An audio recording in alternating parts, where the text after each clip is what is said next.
Sebanyak 106 mahasiswa Fakultas Dakwah dan Komunikasi UIN Raden Fatah Palembang resmi dinyatakan lulus dalam agenda yudisium ke-50 Fakultas Dakwah dan Komunikasi di Gedung Akademi Center Kampus A Sudirman UIN Raden Fatah Palembang.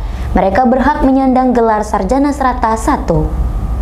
Sebanyak 106 mahasiswa yang lulus tersebut berasal dari 5 program studi di FDK UIN Raden Fatah, seperti program studi Komunikasi Penyiaran Islam sebanyak 44 orang, lalu Prodi Bimbingan Penyuluhan Islam sebanyak 33 yudisiawan, Prodi Jurnalistik sebanyak 10 orang, kemudian Prodi Manajemen Dakwah sebanyak 10, dan Prodi Pengembangan Masyarakat Islam ada 9 orang.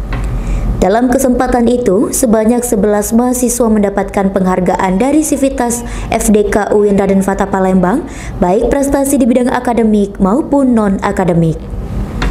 Dekan FDK UIN Raden Fatah Palembang, Dr. Ahmad Syarifuddin MA berpesan agar alumni harus mampu berperan dalam pembangunan daerah.